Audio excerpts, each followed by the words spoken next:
या देवी सर्वभूतेषु विद्यार्पण संस्था नमस्तस्यै नमस्तस्यै नमस्तस्यै नमो नमः।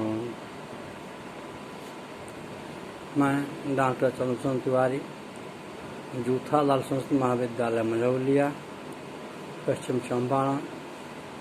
आज ऑनलाइन क्लास के माध्यम से मैं उपशास्त्री के छात्रों को किराता जोड़ नियम से संबंधित कुछ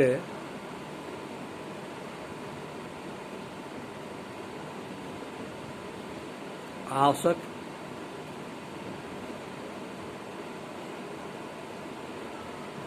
तत्वों को छात्रों के समक्ष प्रस्तुत करना चाहता हूँ। गत दिनों की भांति मैं आज पुनः 12वीं के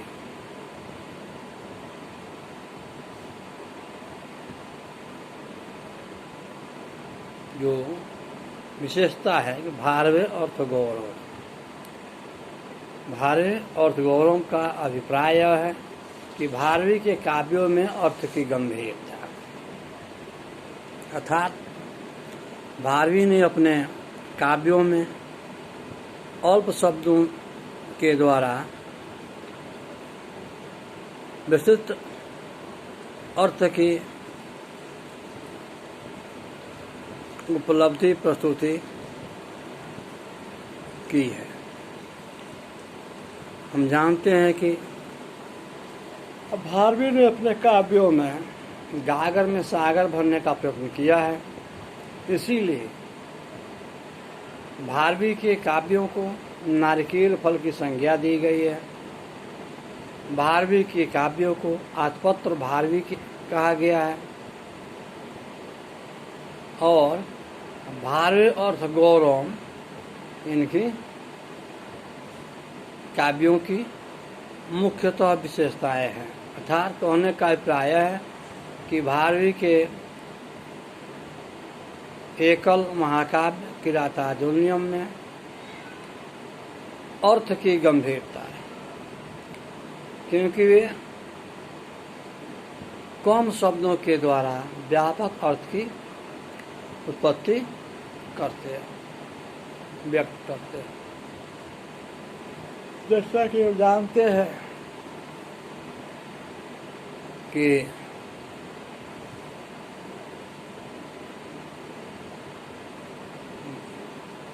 भारवी एक श्लोक लिखकर सहसा विद्युत न क्रियाम अविवेकम परमाम पदम, इसे श्लोक की रचना करके 12वीं ने राज दरबार में प्रस्तुत किया था। और एक दिन राजा शिकार करने के उद्देश्य से, आखेट के उद्देश्य से जंगल में चले गए और उन्होंने राजमहिषी से कहा कि आज अगर मैं आखेट करने के दूर चला जाऊंगा तो फिर रात्रि समय लौटकर नहीं आ सकता हूँ, परंतु पड़ाव नजदीक होने के कारण बहुत कम ही दूरी पर आखेट होने के कारण कभी 12वीं अर्धरात्रि में आखेट से लौटकर नजदीक पड़ा होने के कारण राजा अर्धरात्रि में लौटकर अपने राजमहल में लौट आया और उसने अपने भारजा को जगाया। उसकी भारजा आश्चर्यचकित हो गई, यह कौन है, अर्धरात्रि कौन पुकार रहा है। फिर जगी, देखी कि राजा रात्रि समय आखेट से लौट आए हैं। उस समय रानी के पास देखिए बालक सोया हुआ था जो बड़ा हो गया था। वह बालक उस राजा का ही था जो बाल्यकाल में किसी दासी ने चुरा कर ले गई थी एवं राजा की अनुपस्थिति में राज दरबार में लाकर दे गई।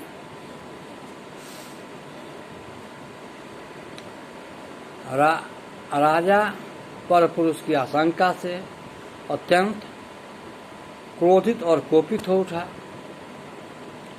तो अपने तलवार को म्यान से खींचकर उसे पुरुष पर आक्षेप करने ही वाला था, तब तक राजा की दृष्टि वो कमरे में टंगी हुई उसे सुक्ति पर पड़ी, जिसमें लिखा था कि सहसा विद्युत नौकरियां। राजा ने सोचा कि क्यों नहीं से जगा कर पूछ लिया जाए, पता कर लिया जाए यह कौन पर पुरुष है। राजा ने उस बालक को जगाया और रानी से उसकी परीक्षा ली, यह कौन है, कब आया। रानी ने बताई यह अपना ही पुत्र है जो बचपन में ही किसी दासी के द्वारा चुरा ली गई थी और आज वह दासी लाकर राजमहल में पहुंचाई। यह सुनकर राजा को बड़ा ही आश्चर्य हुआ और राजा ने उसे दुलार करते हुए प्यार करते हुए अपने गोदी में उठा लिया। इस श्लोक के द्वारा एक तो राजा का इकलौता पुत्र का प्राण वंचित हो गया, उसके जीवन लीला समाप्त होने से बच गई। एवं दूसरी तरफ राजा ने जब यह जाना कि उसका पुत्र ही वहां सोया हुआ था और इस श्लोक के द्वारा ही उस इकलौते पुत्र के प्राण पखेरु बच गए और राजा का वंश सुचारू रूप से चलने लगेगा, इसलिए उसने सुबह राज पंडितों से संदेश भिजवाया, अपने राजमहल में डुगी पिटवाई कि यह श्लोक किसने उपस्थापित किया मेरे दरबार में, उसे खोज कर लाओ।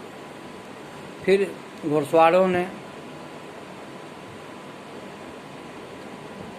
और राजगुरुओं ने उसे कवि को ढूंढने निकले और कुछ समय पश्चात भारवी को ढूंढकर राजमहल में आने के लिए तैयार किया। पहले तो भारवी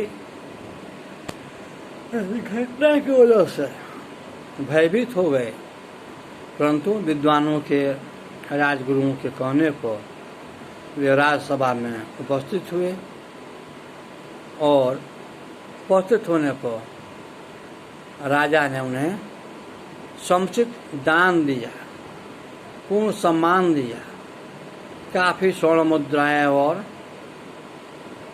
जमीन जायदाद उसे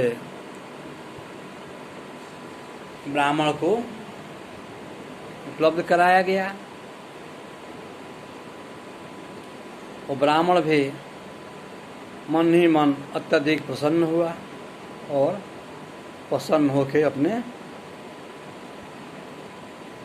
घर को लौट आया। तो हम देखते हैं कि इसे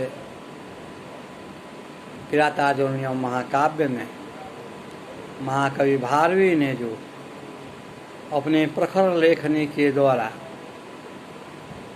एक एक घटनाक्रम को कितने ही सजीव रूप से उपस्थापित करने का सफल प्रयास किया है, जिससे आज महाकवियों में अग्रतर है। क्योंकि पहले तो यह कहा जाता था कि भारवे भाति जावत माघस्य नोदय, तावत भारवे भाति जावत माघस्य नोदय। अर्थात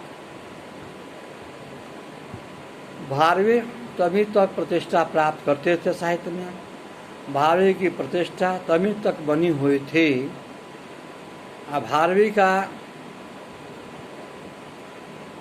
शोभा, भारवी की विशेषता तब तक कायम थी जब तक महाकवि का उदय नहीं हो गया, अर्थात शिशुपाल वध महाकाव्य की रचना नहीं हो गई।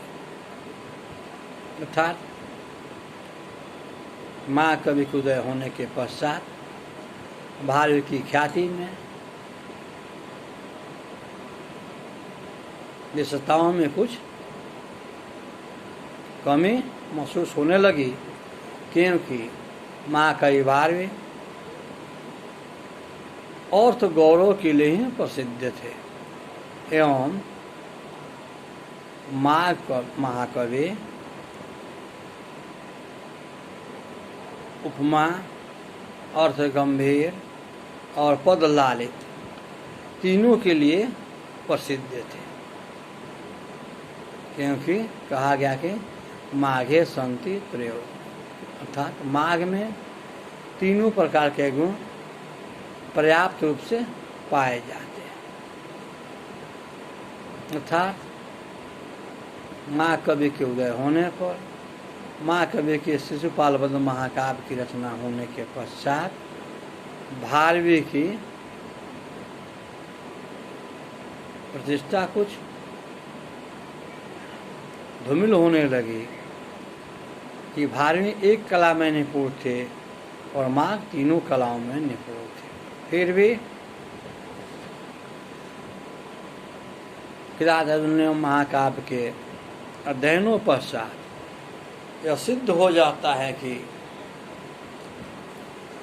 एक तरफ किरातार्जुनीयम की प्रसिद्धि, उपलब्धि, विशेषताएं हैं, अर्जुन को दिव्यास्त्र की प्राप्ति,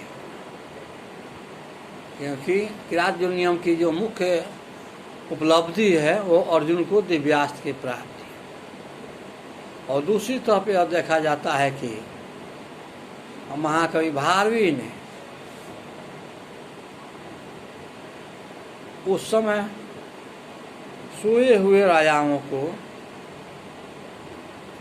जगाने का सफल प्रयास किया है कि भारवी के समय में जो क्षेत्रीय राजागण थे वे भोग विलास, मदिरा इत्यादि में लिप्त हो गए थे, जिससे राज व्यवस्थाएं कमजोर हो गई थी, प्रजा सुरक्षित नहीं रह पा रही थी और राज्य में तरह तरह के उपद्रव मंत्रियों, अमात्यों या अन्य प्रतिद्वंदियों के द्वारा होते रहते थे। अतः भारवी ने सोए हुए क्षत्रिय राजाओं को जगाने का सफल प्रयास इस किरातार्जुनीयम महाकाव्य में किया है। जैसा कि कौरवों के अत्याचार से संतप्त पांडव कभी युद्ध क्रिया में द्रौपदी को हारते हैं, कभी अरण्यों में एकांतवास करते हैं, राजमहलों में निवास करने वाले पांडव जंगलों में धूला धूसरित जमीन पर सोते हैं, उनके अधिकारों की, उनके संपत्तियों की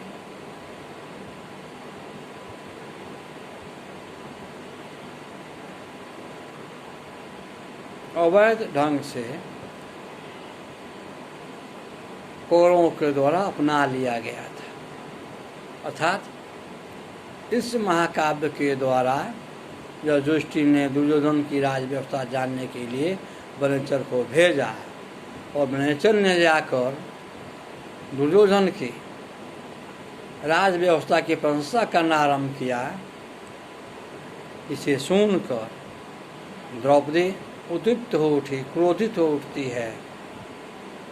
भीमसेन भी क्रोधित हो जाते हैं और द्रौपदी ने कई तरह के युक्तियों से भीम और युधिष्ठिर के क्रोध को भड़काने का सफल प्रयास किया है। यह इस महाकाव्य की महत्वपूर्ण विशेषताएं हैं, जिसके आधार पर हम कह सकते हैं कि यह किराजनियम महाकाव्य राजनीति संबंधित महाकाव्य है, जिसमें राजनीति के गूढ़ तत्वों, राजाओं की विधि व्यवस्था की व्याख्या की गई है। जयतु संस्कृतम जयतु।